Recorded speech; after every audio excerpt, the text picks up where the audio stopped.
On May 2024, the SADC Summit of Heads of State and Government made humanitarian appeal of $5.5 billion United States dollars. The aid required is now estimated to be $5.8 billion United States dollars, despite efforts made by governments and humanitarian partners in the past months. That is the seriousness of the drought in Southern Africa. Countries most affected include Zimbabwe, Zambia, and Malawi. All the three countries have already declared a state of national disaster in their respective countries. The regional bloc SADC estimates that 6 to 8 million people face starvation unless they receive aid. According to SADC, this means the current food insecurity levels stand at 17.1%. The 6 to 8 million people, compared to 57.1 million vulnerable people, explains the continued rise in aid needed to meet the regional demands. In Zimbabwe, more than half the population is in need of aid, and the government had since started the distribution along with its partners. The widespread drought conditions and delayed onset of rains, prolonged dry spells and extreme high temperatures have not made the situation any better.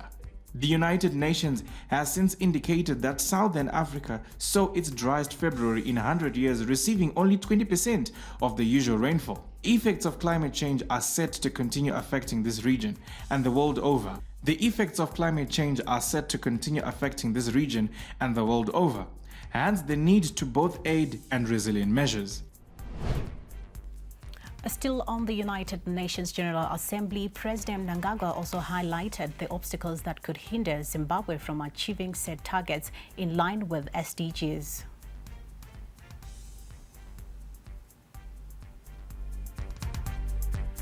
Zimbabwe is confronted by formidable challenges in its quest to attain the SDGs. The adverse impact of the punitive, illegal, unilateral sanctions, compounded by the exigencies of climate change, present real threats and barriers to our development strategy.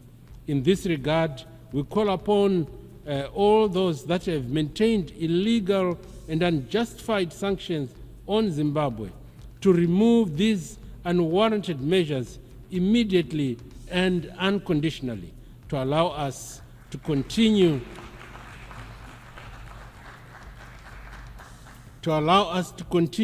with our noble efforts to uplift the lives and livelihoods of our citizens. Now let us quickly take a look at some of the key highlights from the President's speech at the UN General Assembly.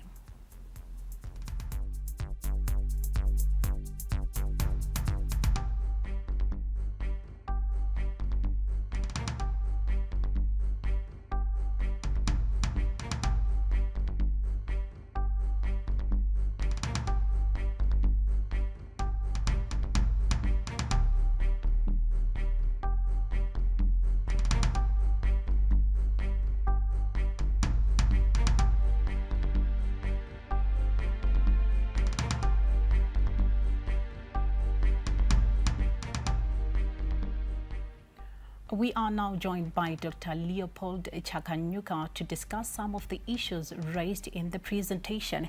Good evening, Mr. Chakanyuka. Tell us, how important is it for the world to address climate change and conflict in light of the SDGs targets?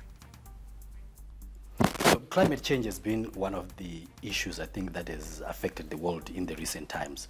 You would look at SADC, for example. We are currently facing drought as a result of climate change. And, you know, the painful thing out of it is the most affected countries are actually the least contributors in terms of greenhouse emissions. The Western countries are the ones that actually pollute the environment, but the challenges are now felt by the third world countries, or Africa to be specific. So the message that has been sent is the world must fully implement the Paris Agreement so as we minimize in terms of greenhouse emissions, and as well as we contribute towards capacitation of those countries that are not in a position to deal with the challenges that come as a result of climate change. And when it comes to issue of peace and security, the world is actually faced with serious threats to international peace and security. I was reading something that was, a document that was telling me that last year had the highest number of conflicts in the world. So we are saying the multilateral platforms such as United Nations, the General Assembly, and specifically the Security Council must be able to address the issues of peace and security, because the real reason why the United Nations was created was to deal with peace and security in the world. So their failure now to address peace and security issue is a cause of concern, because we are losing a lot of people as a result of the conflicts. We are losing investment, we are losing money as a result of a lack of peace and security. So it's important that the world focuses on these two critical issues of climate change and peace and security in the world. All right, and based on the same address by Minister Shava, how important is it for Zimbabwe to continue to push the SADC agenda on drought and other issues?